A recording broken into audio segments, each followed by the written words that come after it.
supaya kalau mau pakai jilbab harus pakai jilbab ya.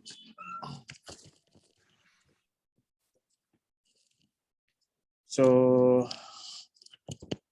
hari ini saya akan membahas sedikit tentang kasus yang pasien kita yang saya share di IG maupun di Telegram sudah sekian hampir 1 bulan yang lalu lebih kayaknya.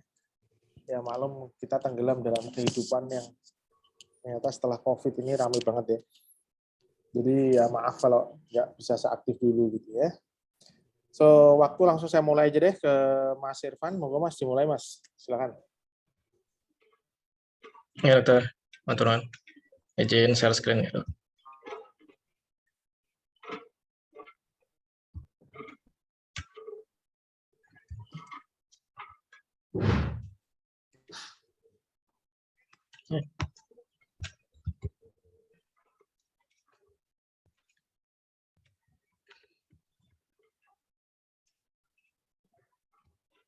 Udah tampil ya dok, izin.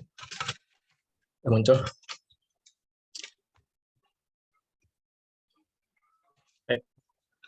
Bismillahirrahmanirrahim. Assalamualaikum warahmatullahi wabarakatuh. Perkenalkan, nama saya Irfan Abdul Rafi. Terima kasih kepada Dr. Yusuf atas kesempatannya untuk hari ini untuk bisa sama-sama membahas pasien dokter, dan terima kasih kepada teman-teman sejawat semua yang telah bersedia untuk hadir di acara pembahasan mengenai ACS or not pada pasien Dr. Yusuf ini. Nah, jadi jurnal yang akan kita bahas adalah mengenai a new four variable formula to differentiate normal variant ST segment elevation in V2 to V4 from subtle left anterior descending coronary occlusion. Nah, jadi intinya jurnal ini dibentuk dalam rangka untuk membedakan gambaran EKG yang khusus pada lead precordial saja. Jadi kita khusus membahas pada lead precordial dari V1 sampai V6.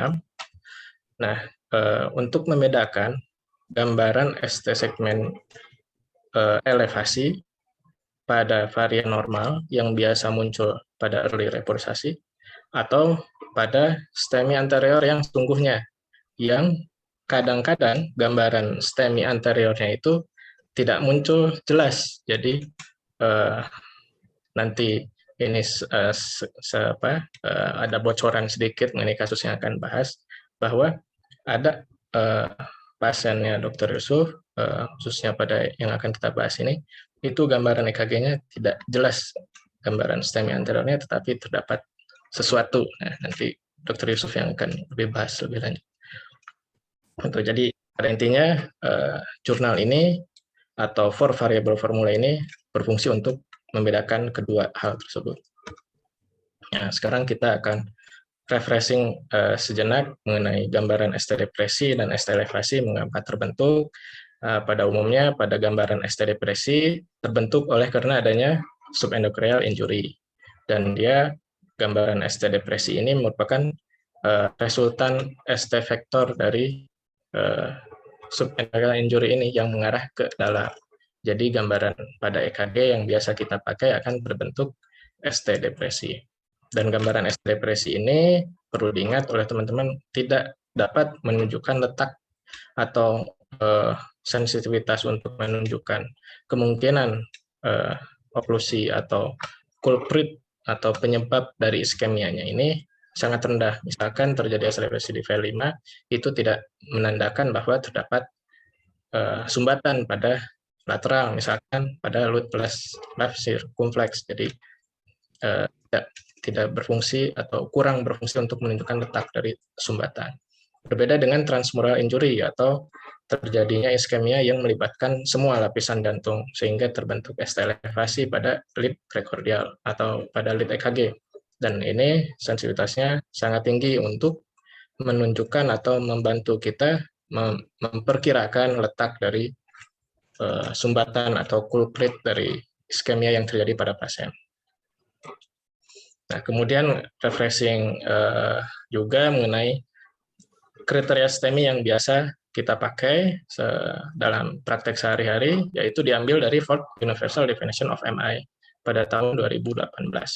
Nah, kriterianya sebagai berikut, yaitu adanya ST elevasi pada titik J point di 2 lead atau lebih dengan cut-off point sebagai berikut. Semua lead ST elevasi lebih dari sama dengan 1 mm, kecuali lead V2 dan V3. Nah, pada V2, V3 dibedakan juga berdasarkan jenis kelamin. Pada laki-laki, usia lebih dari sama dengan 40 tahun, cut-off point-nya lebih dari sama dengan 2 mm. Sedangkan pada laki-laki, kurang dari 40 tahun, cut-off point-nya lebih dari sama dengan 2,5 mm. Nah, berbeda pada perempuan, untuk semua usia, perempuan lebih dari sama dengan 1,5 mm.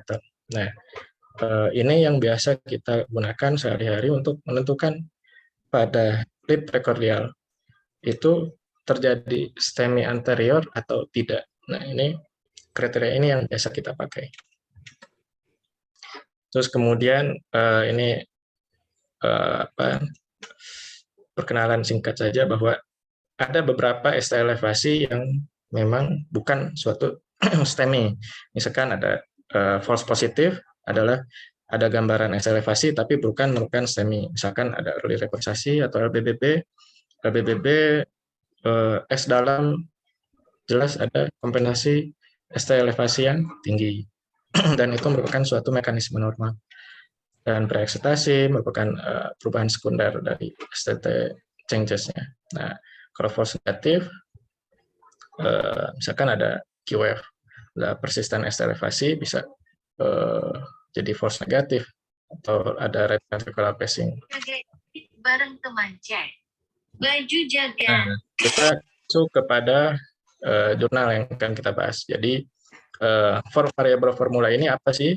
For variable formula ini adalah ada 4 variabel yang dipakai dalam menghitung untuk membedakan nanti keluar skor bahwa di angka tertentu tersebut, di angka misalkan cut-off point tertentu, nah gambaran EKG tersebut itu menggambarkan adanya sumbatan total LAD.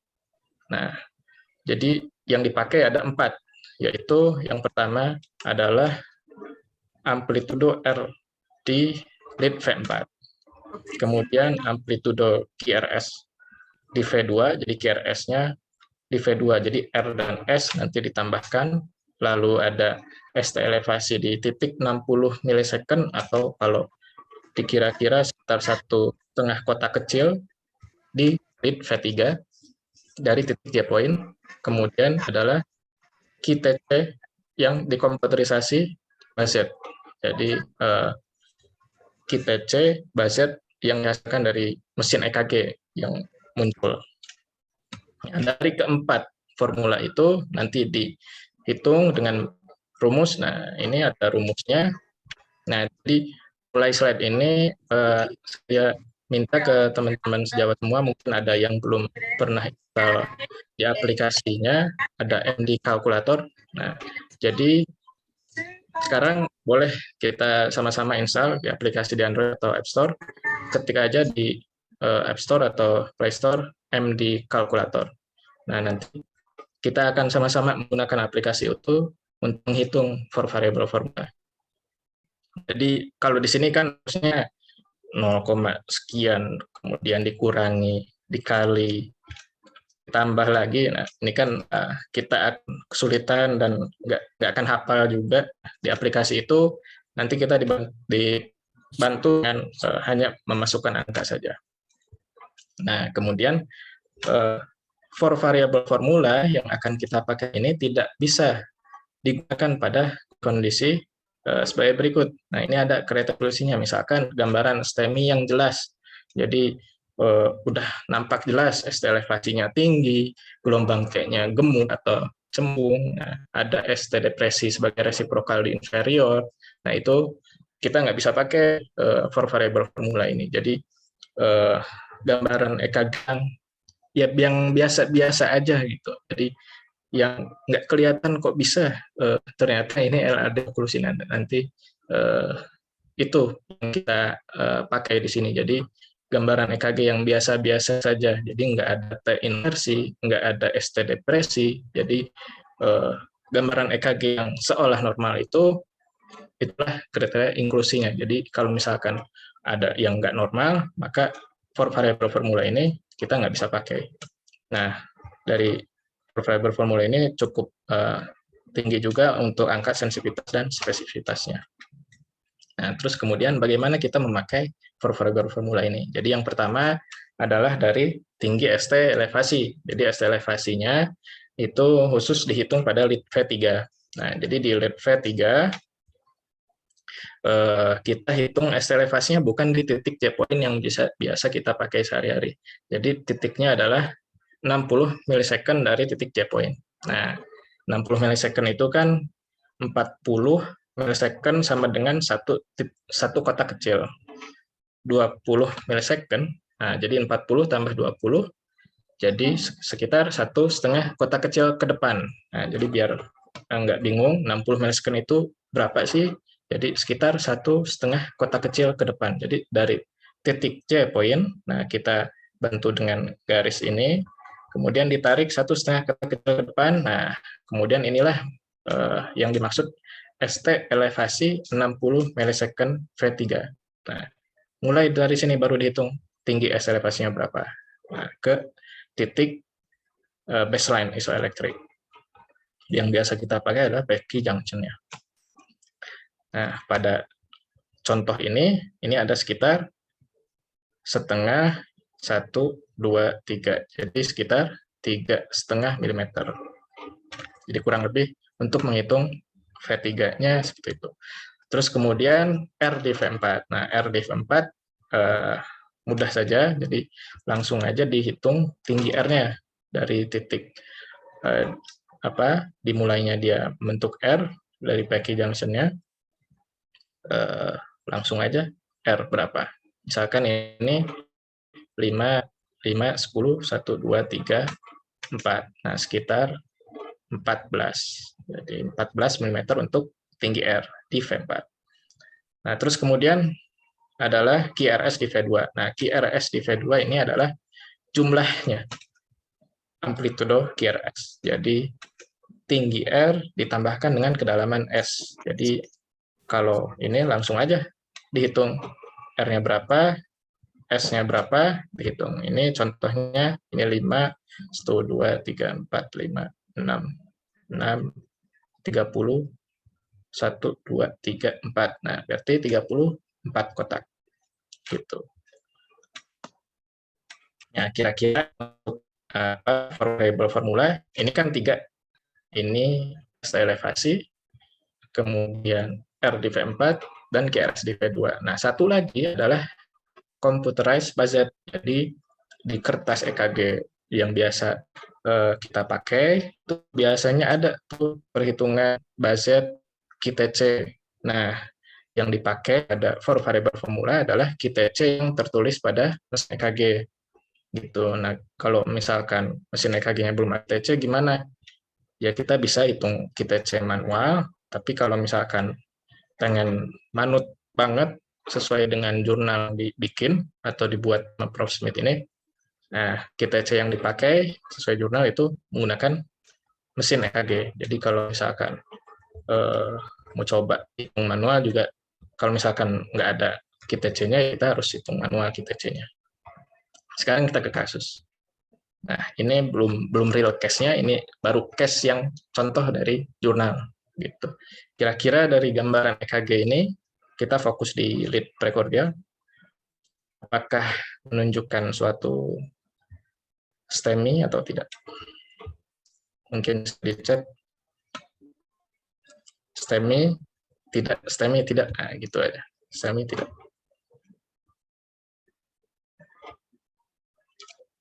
Ayo coba teman-teman kira-kira.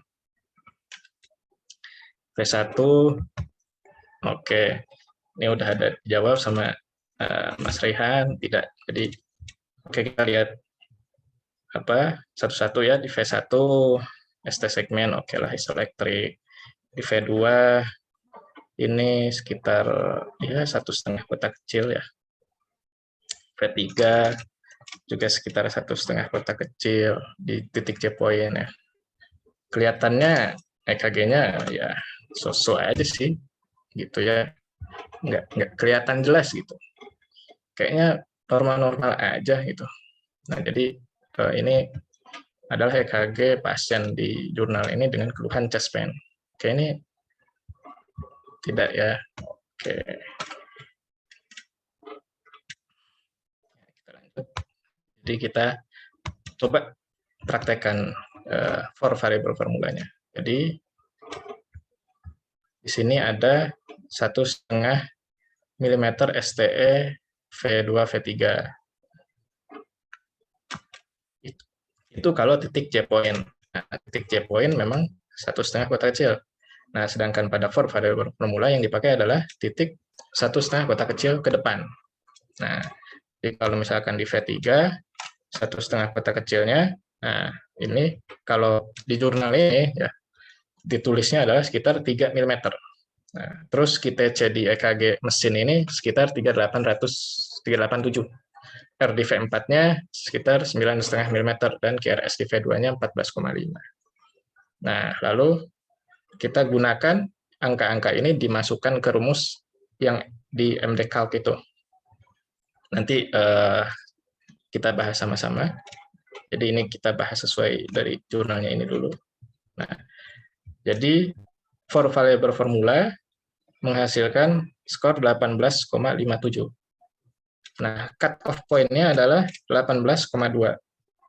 Nah, kalau berdasarkan for variable formula, pasien ini dengan EKG yang tampak biasa-biasa saja, itu menandakan adanya sumbatan LAD atau sumbatan pembuluh darah koroner bagian LAD gitu.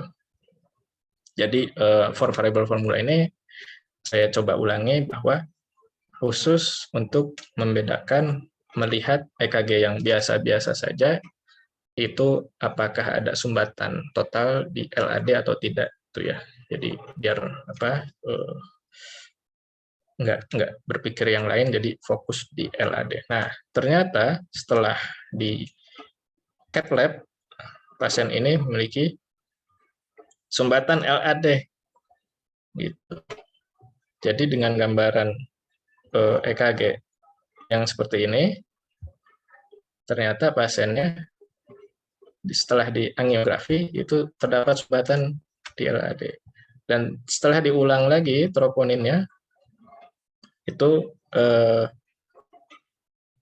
naik ya, 4,4. Nah, kalau ini cut off point-nya di 0,03. Jadi alatnya yang di jurnal ini naik lumayan cukup tinggi, 4,4. Jadi menandakan memang dengan EKG gambaran yang kok kelihatannya biasa aja, nah ternyata ini ada total oklusi di LAD.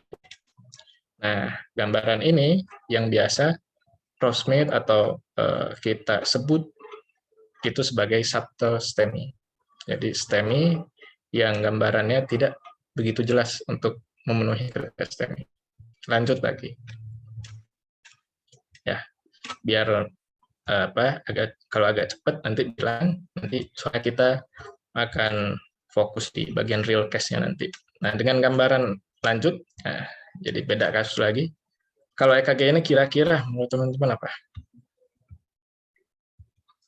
Apakah STEMI atau bukan?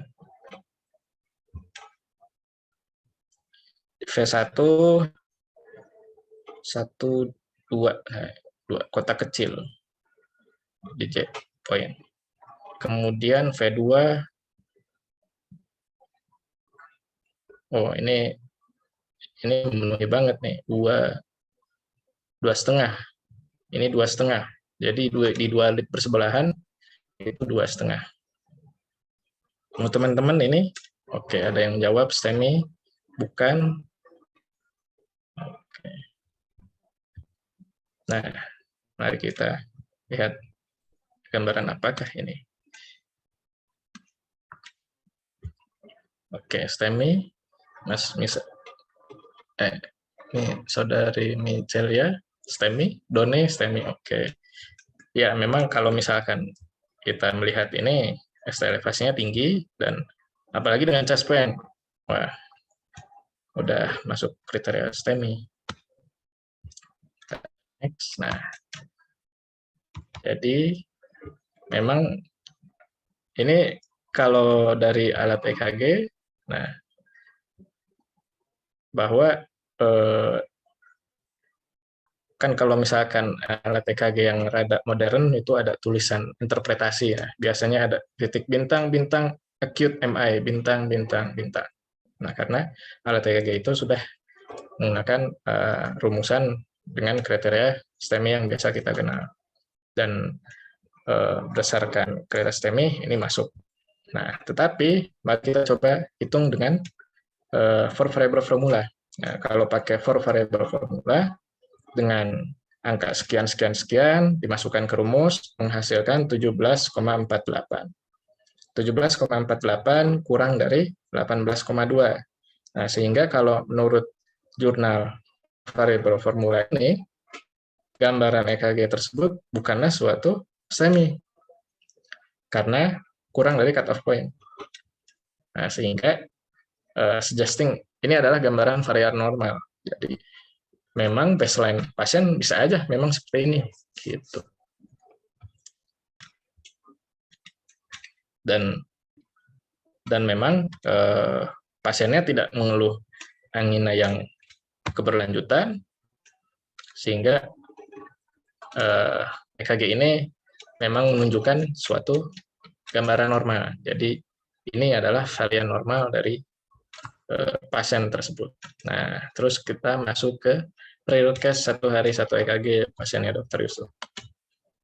Nah, oke, ini kayaknya udah banyak juga yang jawab di Instagram dan ada juga yang jawab di Telegram. Nah, menurut teman-teman dengan gambaran pasien real case seperti ini, bagaimana? Apakah STEMI atau bukan?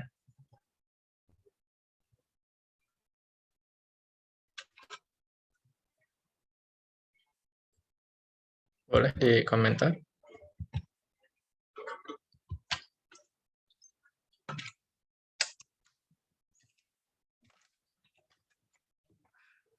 No. Oke. Jadi ini bukan ya.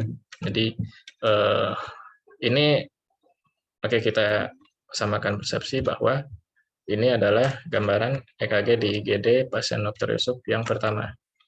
Nah, jadi saat jam 24 pertama kali datang ke IGD, memiliki gambaran EKG sebagai berikut. Ya, ST segmennya oke lah. Isoelektrik, ya, tidak ada yang begitu mengkhawatirkan. Nah, mari kita coba hitung. Nah, sekarang teman-teman udah pada install semuanya MDCALC? Boleh di komentar, udah pada install MDCALC di handphonenya masing-masing? Sudah? Oke, siap. Kita akan praktek sama-sama bagaimana cara penggunaan variable formula. Siap, udah. Oke, siap.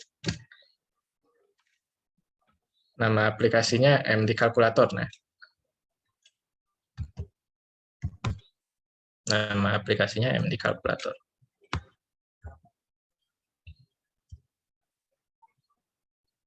Ya, oke.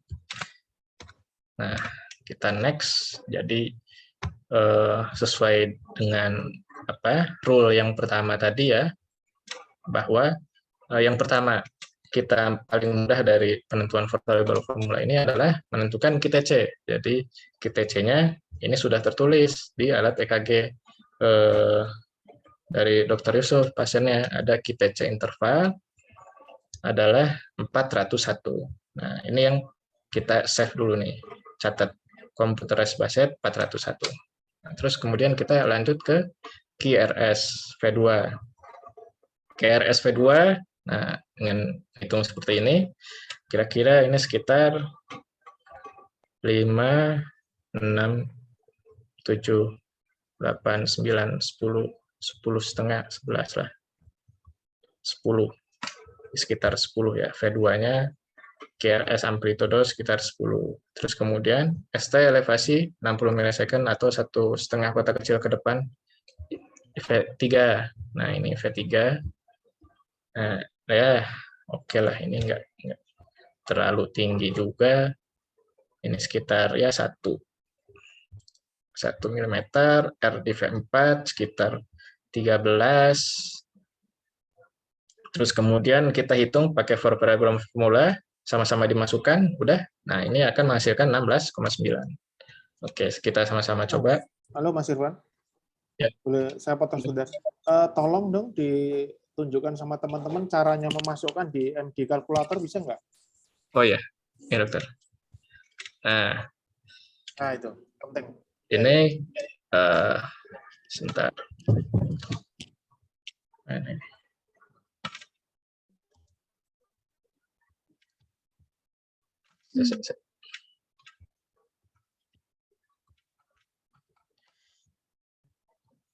Nah, ini yang pasien EKG yang pertama.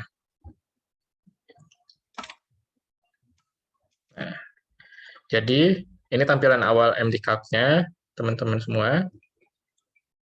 Nah, terus kemudian di search di sini. Kata kuncinya subtle anterior STEMI yang for variable formula. Nah, dipencet yang itu, subtle anterior STEMI. Nah, ini ada penjelasan yang biasanya kita pakai pada MD-Calc, ya pasti ada penjelasan mengenai rule-rule yang harus dipenuhi dari skor tersebut. Nah, ini dibahas lagi nih.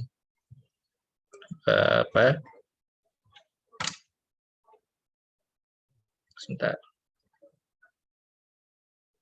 Nah, jadi rule-nya ini yang tadi ya. Jadi kalau misalkan ada S elevasi yang jelas, ada S elevasi yang gemuk, ada S elevasi di inferior sebagai resiprokalnya, dan ada QRS distorsi. Nah, terminal QRS distortion yang dimaksud adalah nggak ada gelombang S yang dibentuk pada lead V2 dan V3. Jadi ST segmennya langsung take off, jadi langsung naik, langsung terbentuk S elevasi. Nah, ini namanya terminal QRS distorsi. Nah, kalau ada ini, for variable formulanya nggak bisa dipakai.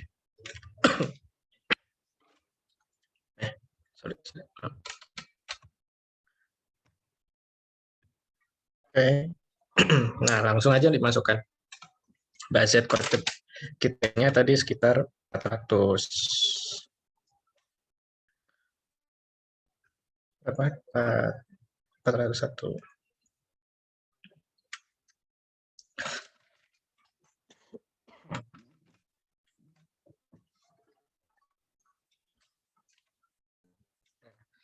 Sekitar 16,9 poin. Nah, jadi pakai for variable formula pun, maaf teman-teman, pakai for variable formula pun, EKG yang pertama jam 24 saat pertama kali datang ke IGD itu nggak memenuhi gambaran STEM atau nggak memenuhi anterior LAD occlusion. Sebentar. Nah, terus kemudian dilanjut ke EKG kedua, serial EKG yang dilakukan 1 jam kemudian dengan gambaran EKG sebagai berikut. Nah, kurang lebih nggak begitu signifikan bedanya. Menurut teman-teman, apakah sudah memenuhi for variable formula atau belum? Atau ini sudah masuk ke kriteria STEMI juga enggak sih? Ya, masih kurang ya. Tingginya masih belum memenuhi kriteria STEMI dari Ford Universal Definition.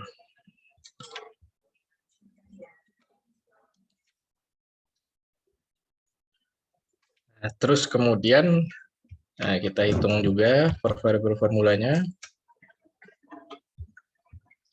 Heart rate-nya 52 kali per menit. Ya, ini pada EKG yang ini, nah dari Dr. Yusuf saya nggak dapat QTC-nya nih. Jadi kita harus sama-sama menentukan QTC-nya berapa. Nah, jadi di sini sekaligus belajar untuk menghitung QTC. Nah, yang pertama QRS di V2 sekian, sekitar 11, STE 60 milisecond-nya 1 mm, tinggi R-nya 11,5. Nah, kemudian untuk menentukan QTC, kita harus menentukan dulu kita interval. Kita interval adalah mulainya interval dari terbentuknya gelombang Q sampai ke berakhirnya gelombang T. Nah, jadi untuk menentukan gelombang T-nya berakhir, ini harus sampai ke gelombang T-nya itu sampai ke titik isoelektrik. Nah, jadi kalau misalkan cara perhitungnya seperti ini. Ini sekitar 1, 2, 3, 5, 8, 9, 10, 11. Jadi sekitar kita intervalnya sekitar 11 mm. Nah, nanti dihitung pakai budget QTC juga di MDCalc. Jadi nanti teman-teman standby lagi MDCalc-nya itu sekitar 410 dan for variable formula dihitung lagi masih 17,6. Nah, yang pertama kita hitung dulu QTC-nya. Nah, QTC ini tampilan awal, langsung aja search QTC. Nah, corrected QT.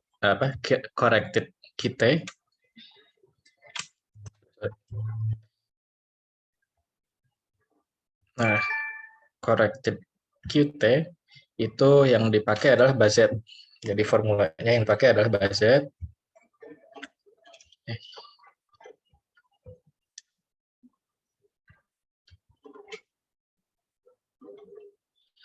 Yang dipakai adalah budget karena nanti teman-teman belajar lagi tentang QTC, ada misalkan 60 sampai 100 pakainya budget, di luar itu nanti pakai yang lain. Nah, yang dimasukkan adalah head rate. Head rate-nya berapa tadi? Sekitar 52, paper speed sekitar 20 mm per second. Kita intervalnya karena kan standarnya paper speed 25 ya.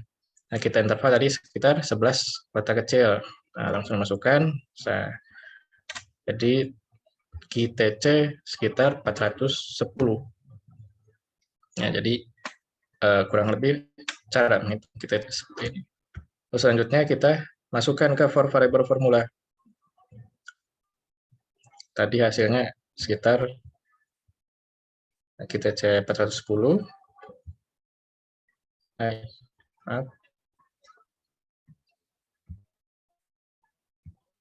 Nah, QTC 410, QRS duration, QRS amplitude of V2 11, RW amplitude 11,5, dan ST elevasinya tadi sekitar 1. Hasilnya 17,6, masih kurang dari cut-off point. Nah, di 1 jam berikutnya masih ya anginnya mungkin karena ST ACS gitu ya, jadi nggak ada perubahan ST segmen. Terus kemudian di ICU, itu di EKG lagi, pasien udah masuk ICU, di EKG lagi jam 4, jadi sekitar 4 jam kemudian ya, 4 jam kemudian di EKG lagi. Nah, kalau sekilas, mungkin yang udah terbiasa pakai for variable formula atau udah terbiasa melihat subtotal STEMI, ini terlihat perbedaan yang signifikan, jadi gelombang T-nya jadi semakin gendut istilahnya. Itu kalau secara sekilas seperti itu. Nanti kalau gelombang T-nya semakin besar, otomatis nanti perubahan perhitungannya akan besar juga, QTC-nya akan memanjang. Dan nanti teman-teman akan dengan sendirinya kalau sudah terbiasa akan ini mudah mengenali subtotal STEMI. Nah, jadi dengan EKG pasien ini yang ketiga, 3 kali EKG, 4 jam dari IGD, heart rate 52 kali, QRS sekitar 9, bla bla bla bla, dan hasil for variable formulanya 18,6. Nah, kalau nggak salah, mohon maaf ya dok, Dr. Yusuf mulai cek troponin di sini udah mulai naik kalau nggak salah. Jadi troponin high troponin I-nya udah naik ke titik menentukan adanya infak. Jadi berdasarkan for variable formula ini sudah menyentuh lebih dari 18,2. 18,2 menurut for variable formulanya jurnal ini itu menandakan adanya suatu LAD occlusion. Nah, sedangkan kalau kita pakai STEMI kriteria yang biasa kita pakai, ini masih belum memenuhi karena tinggi ST elevasi masih kurang, ini di V2 masih 1, di titik J point ini juga di V3 masih 1. Itu jadi kelebihannya for variable formula ini bisa mengidentifikasi LAD polusi mungkin sedikit lebih cepat. Nah, mari kita hitung. Subtle anterior stemming for variable formula. By Z corrected kita isi. QRS amplitude di V2.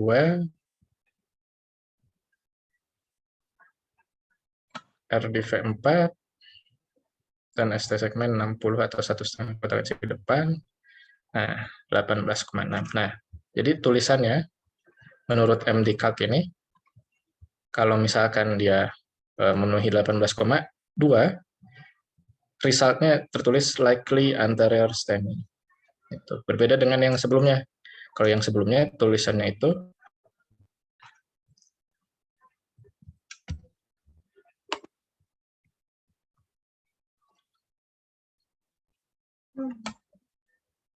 adalah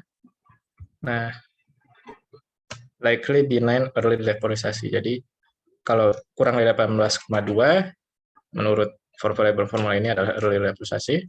Kalau 18,2 ke atas itu adalah anterior stemming. Nah, nanti dibahas lebih lanjut lagi sama Dr. Yusuf yang pertama tadi. Nah, terus kemudian ini ada pasien terakhir dari beliau mengirim lagi dan mari kita sama-sama bahas. Jadi ini ada pasien laki-laki 53 tahun dengan chest pain. Nah, faktor risikonya ada DM dengan EKG seperti ini. Menurut teman-teman ini gambaran STEMI atau bukan? Boleh di komentar.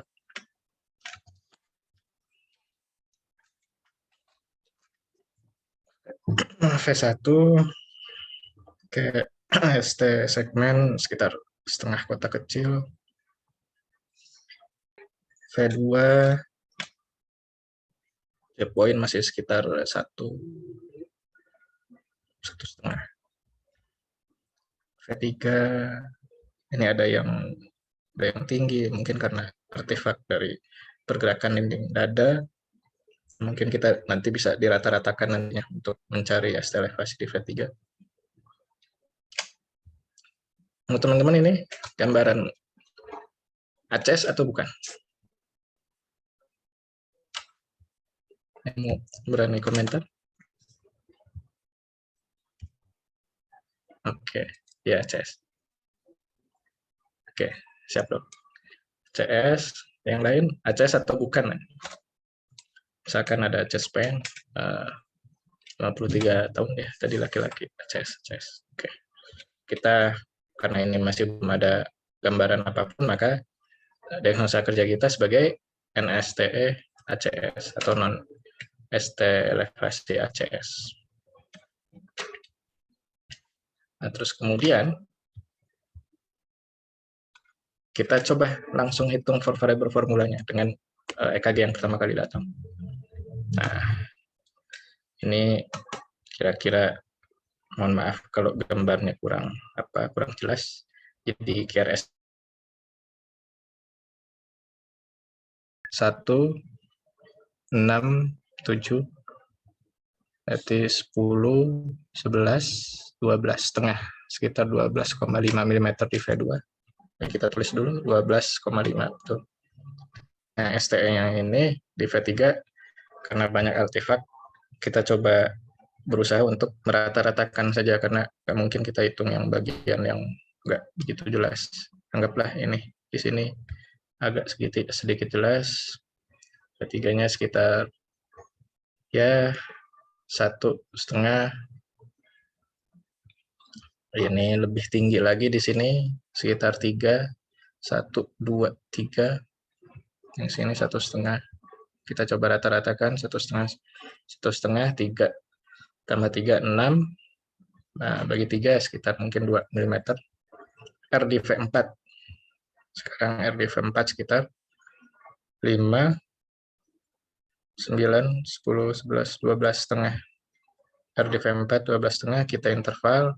Oke, udah ada di alat EKG-nya ya. Jadi untuk ITC-nya sekitar 420 dan kalau for variable formula masuk ke cut off point lebih dari 18,2. Nah, artinya apa? Dengan anggaplah kita belum tahu yang terjadi ke depannya atau belum tahu sesungguhnya pada koroner pasien tersebut. Namun kalau kita pakai for variable formula tersebut, kita bisa memperkirakan pasien ini datang ACS oleh karena adanya LAD oklusi. Karena menurut jurnal for variable formula memenuhi cut-off point lebih dari sama dengan 18,2 dengan gambaran EKG yang seperti ini. Nah, artinya mungkin kelebihannya kita bisa mendeteksi lebih dini mungkin untuk mengenai perubahan adanya sumbatan di koroner, di LAD atau tidak. Nah, jadi ini kasus pasien yang terakhir. Nah, nanti akan dilanjutkan dibahas lebih lanjut oleh Dr. Yusuf. Nah, ini kira-kira hitungnya tadi sama ya, subtle STEMI, for variable formula. Jadi sekitar 18,7, likely anterior STEMI. Oke, nah lanjut ini sekedar pendahuluan dan penutupan juga bahwa ada bagian-bagian tertentu pada EKG yang beberapa orang mencoba untuk meneliti lebih lanjut bahwa banyak gambaran EKG yang tidak memenuhi STEMI kriteria, tapi ternyata pada pemeriksaan angiografi terdapat acute coronary occlusion. Nah, jadi kalau yang mau belajar atau mau baca lebih lanjut lagi, ada judul jurnalnya lagi, Accuracy of OMI atau Occlusion Myocardial Infarct, ECG Findings versus STEMI Criteria for Diagnosis of Acute Coronary Occlusion. Nah, dengan gambaran EKG yang seperti ini, kita mungkin udah terbiasa kalau di praktek sehari-hari di IGD, ini kalau kita biasa sebut adalah STEMI infero posterior gitu. Nah, cuman kalau kita lihat lebih detail lagi, ternyata kalau misalkan mau masukkan ke kriteria STEMI kriteria itu masih belum masuk. Nah, ini ada di jurnalnya, jadi beliau menunjukkan di sini STE not meeting kriteria. Jadi STE yang terjadi di lead 3 dan AVF itu tidak memenuhi kriteria STEMI. Nah, beliau juga di sini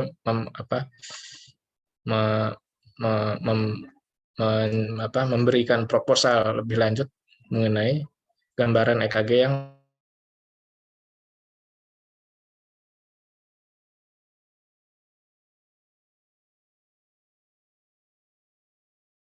terminal KRS distorsi. Jadi for variable formula yang kita bahas malam ini adalah salah satu dari banyak kriteria yang yang tidak masuk ke kriteria STEMI. Nah, jadi lebih lanjut lagi ada lagi jurnal di dalamnya ada new insight into the use of 12 lead ECG for diagnosing acute myocardial infarction in emergency department. Nah, jadi beliau, ini lebih banyak lagi. Jadi for variable formula ini hanya salah satu dari banyak perhitungan yang untuk menentukan adanya acute coronary occlusion. Jadi for variable formula ini salah satunya saja. Jadi kalau misalkan teman-teman ada yang mau belajar lagi nanti, jurnalnya ada di ini, new insight into the use of the 12 lead ECG. Nanti mungkin bisa di-share di grup Telegram Mas Irfan. Oh ya, siap dokter. Udah cukup sekian Dokter Yusuf. Terima kasih atas kesempatannya. Mohon maaf tidak banyak kekurangan. Saya kembalikan ke Dokter Yusuf ya. Matur nuwun. Terima kasih Mas Irfan. Nah, ini Mas Irfan ini calon dosen kayaknya ya. Jadi sangat sabar mengajari teman-teman dari awal ya. Aku mungkin tidak sesabar itu, makanya saya minta tolong Mas Irfan untuk ngajari ini. Oke, so saya akan mulai share presentasi saya ya. Jadi slide-nya kelihatan ya, Mas. Oke. So kalau saya udah dalam saya membuktikan lewat angiografi gitu ya. Jadi perbedaannya teman-teman kalau di UGD kan masih ragu. Ini bener apa enggak gitu ya, ini STEMI apa enggak gitu kan, gitu ya. Tapi ketika kita memang di apa namanya, apa di punya cat lab, maka ya ini akan sangat-sangat membantu gitu ya. Jadi intinya sebentar. Oke, jadi intinya adalah saya mau kenapa sih soal ini saya share karena saya sendiri sempat agak lambat gitu untuk melakukan angiografi pada pasien kita tadi ya, yang pertama maupun yang kedua, karena memang untuk diagnosa dengan 4 variable formula ini belum terlalu familiar juga buat kita gitu ya. Dan memang Dr. Smith ini bahkan bukan seorang kardiolog ya, beliau seorang emergency physician gitu yang melakukan penelitian. Jadi teman-teman sebenarnya punya kesempatan juga untuk melakukan penelitian tentang jantung meskipun bukan seorang kardiologis ya. Jadi intinya kita tahu bahwa pada guideline STEMI itu yang kita maksud adalah kalau di V2 V3 ya kita harus lihat 2,5 mm kalau usianya 40 tahun atau lebih dari sama dengan 2 mm kalau laki-laki di atas 40 tahun. Ya. Kalau di bawah ini berarti bukan STEMI, ini menurut guideline dan menurut universal definition untuk infark miokard juga sama. Nah, ini tadi sudah dijelaskan secara detail. Nah, kalau klasik STEMI kayak gini, aku rasa teman-teman udah jelas banget. Ini pasti STEMI dok. Ini mah nggak usah ditanya ya, nggak usah pakai kriteria apa-apa. Dan ini memang pasien seperti ini di-exclude dari penelitian Dr. Smith tadi karena ini jelas suatu STEMI yang klasik banget. Dan memang ketika kita lakukan angiografi, kelihatan nih total oklusi di LAD, ya, dan kita lakukan stenting, ya, baru flow-nya membaik. TIMI 3, namanya TIMI 3 itu flow-nya bagus sampai bawah. Nah, tadi sudah disampaikan oleh Dr. Irfan, ada istilah namanya acute occlusion myocard infarct. Jadi, disinilah kritisi dari teman-teman Dr. Profesor Smith dan yang lain bahwa ternyata kriteria akut STEMI yang selama ini kita kalau bahasa Jawa ini digadang-gadang, kita pegang betul, itu ternyata kadang-kadang tidak bisa melihat apa yang ada di dalam gitu, kurang peka gitu ya. Itulah sebabnya beberapa ahli termasuk Dr. Smith memberikan alternatif kriteria-kriteria tertentu yang harapannya bisa lebih sensitif untuk mendiagnosa suatu akut STEMI.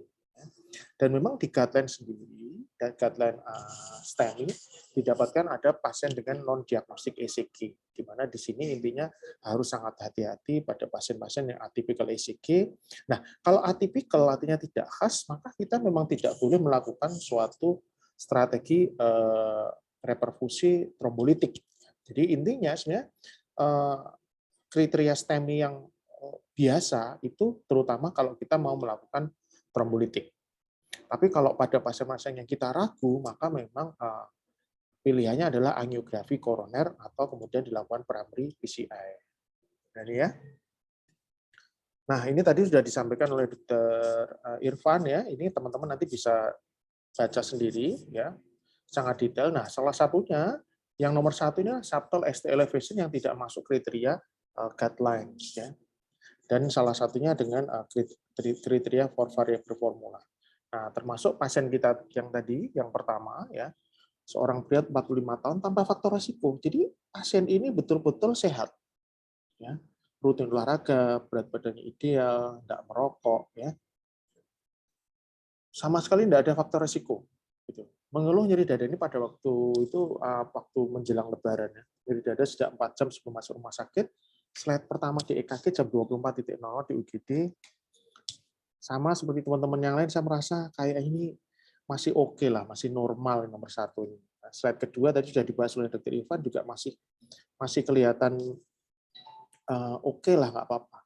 Saya masih mendiagnosa ini mungkin unstable angina deh, pasien ini kita evaluasi deh. Nah, kemudian kan diambil troponin nih, ya hasilnya keluar jam 4, ternyata troponinnya 257 gitu.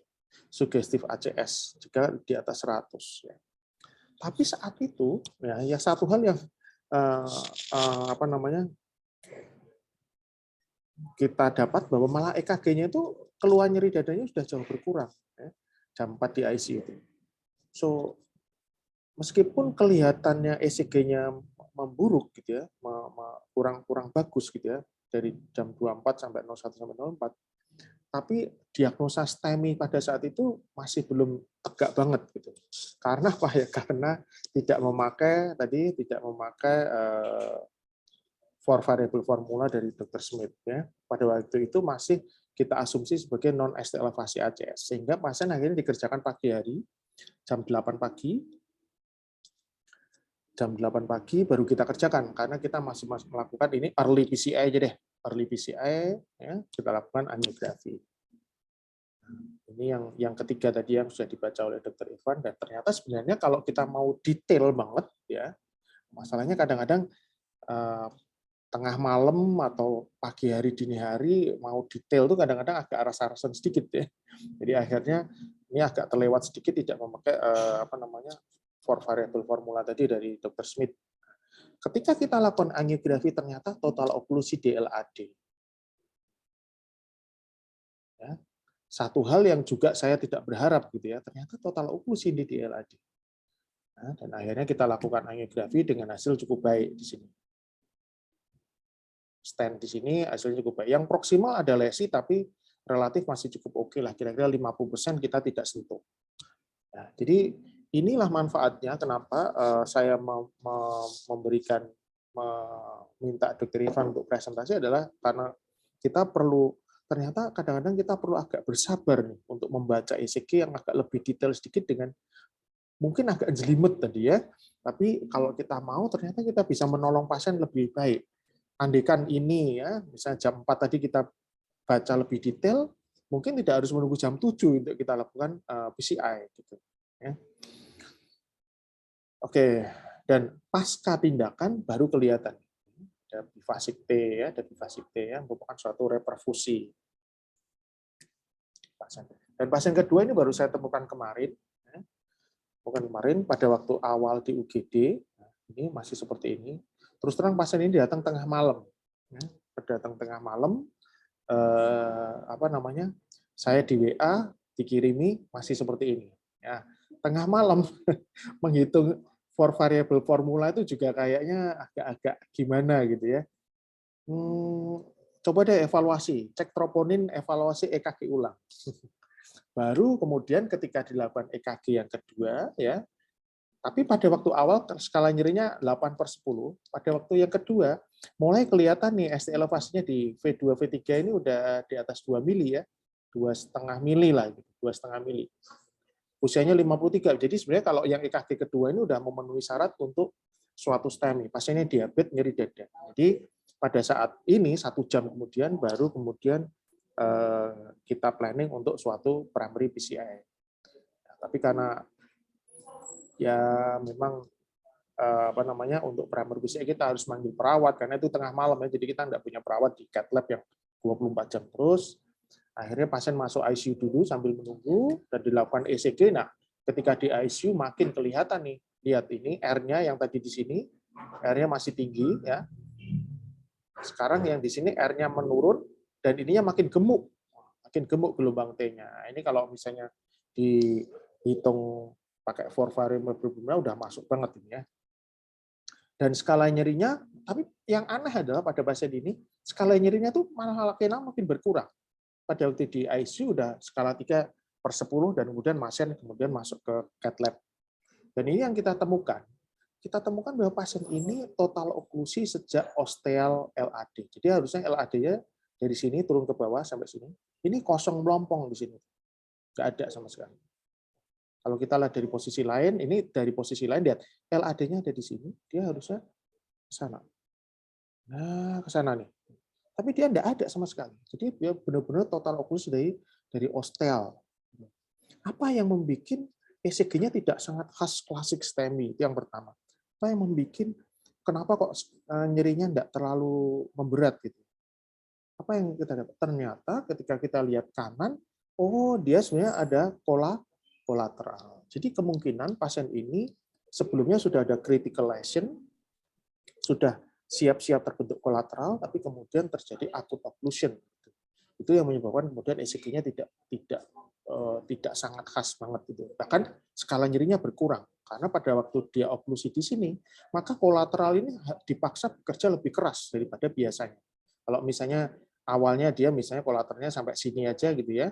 Nah, dengan ada oklusi di atas, maka dia akan dipaksa lebih keras bekerja, akhirnya dia memenuhi relatif mengurangi iskemik yang terjadi. Dan kemudian kita lakukan PCI yang tadi nggak ada, kita lakukan stent di sini panjang dari sini sampai sini, dan hasilnya cukup baik. Dan dia dari pangkal tadi di sini yang tadi nggak ada, ini kita pasang PCI persis di pangkal sini dan kemudian flow-nya baik. Jadi untuk pasien pertama tadi saya kehilangan berapa jam ya? Jam 4 dikerjakan jam 7, jadi kehilangan 3 jam pasien. Untuk yang pasien kedua tadi kehilangan 1 jam. Karena kita kurang teliti untuk memakai kriteria dari 4 variable Filmora dari Dr. Smith tadi. Ya. Jadi pesan saya buat teman-teman adalah kadang-kadang kita memang punya guideline dan itu kita pakai, ya. Tetapi ada beberapa hal yang memang harus kita akui bahwa guideline itu bukan kitab suci. Jadi ada beberapa yang mungkin bisa kita kritisi, ya. Walaupun intinya kalau ragu-ragu itu jangan melakukan fibrinolitik, tapi doronglah ke cath lab karena dengan cath lab kita akan bisa mengetahui apa yang terjadi yang sebenarnya. Nah, pasca tindakan, ini bahkan pasien pasca tindakan keesokan harinya baru kelihatan kalau sesuatu STEMI-nya udah mengalami evolusi yang lengkap, gitu ya. So itu, nah ini tadi yang nanti akan di-share oleh Dr. Irfan di grup Telegram. Teman-teman bisa baca sendiri di sini. Ya, jadi memang ada beberapa sampel ekstremasi yang tidak masuk kriteria dari guideline, dan memang itu kita dapatkan suatu total oklusi di LAD, dan ini yang kita share pada malam ini. Oke, saya kira itu aja. Terima kasih buat perhatiannya teman-teman semua. Mungkin ada pertanyaan. Kalau saya tidak bisa jawab, nanti biar dijawab Mas Irfan.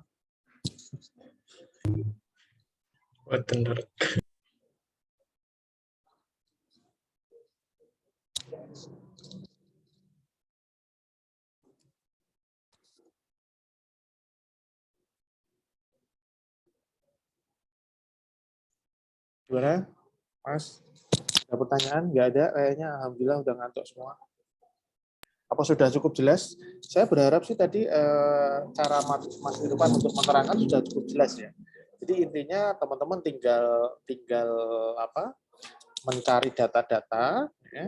Jadi ST elevasi, gelombang R, QRS, Q2 interval, Q2C, ya. Masukkan ke MD kalkulator dan di situ bisa kelihatan. Gimana dok kalau misalnya, pertanyaannya adalah kalau misalnya kita dapat nih, tapi konsultan kita belum setuju gitu, ya kalian harus manut. Mau enggak mau ya. Nah, tapi paling tidak itu menjadi pelajaran kita. Nanti kita bisa melihat apa sih yang terjadi pada pasien ini gitu. Oh ternyata benar nih ini suatu STEMI karena ternyata di kateterisasi ternyata LAD occlusion, atau kita lihat hasil troponinya. Satu hal pasien yang pertama, yang kedua itu dicek troponin pertama dia borderline. Dicek troponin pertama borderline, dicek lagi 2 jam kemudian itu naik tinggi banget. Jadi kadang-kadang troponin pada waktu awal itu memang masih nggak naik atau naik sedikit, tapi kemudian setelah sekian jam baru kelihatan naiknya sangat signifikan. Oke, Mas Irfan, saya kira teman-teman udah cukup jelas semua. Kita tutup aja ya, Mas. Terima kasih untuk perhatiannya. Pak, ada pertanyaan, dok? Oke, Mas Rehan. Izin bertanya dok, kalau dengan Ford variable menunjukkan LAD oklusi, tapi jalan oklusi di luar gedung, apa bisa difibrinolitik? Jawabannya nggak bisa, Mas. Jadi kalau fibrinolitik tetap harus memakai guideline universal untuk MI atau guideline untuk ACS STEMI. Itu nggak bisa. Jadi for variable pemula, kalau memang teman-teman curiga ke arah sana, maka doronglah untuk ke arah angiografi segera. Gitu. Ya. Oke, Mas Doni, izin bertanya dokter, jika pasien dengan luka nyeri dada, gambaran EKG pertama perlu dilakukan EKG? Ya, perlu dilakukan EKG kedua, Mas. Sebenarnya makin sering, makin pendek, makin baik. Ya, misalnya 15 menit, 30 menit, nah, itu makin bagus. Cuma ya memang satu cost ya, kalau semakin sering kita EKG ya, biasanya apalagi kalau pasien asuransi ya, kita tahu lah ya, itu makin pendek, kadang-kadang itunya belum terlalu jelas, tapi sebenarnya disarankan kalau kita mau melakukan EKG serial, jaraknya sebenarnya kurang lebih sekitar 15-30 menit, itu lebih baik. Kalau 1 jam sebenarnya agak kelamaan. Ya. Tapi memang kadang-kadang kita harus menunggu 1 jam baru kelihatan banget. Saya kira demikian. Ada lagi?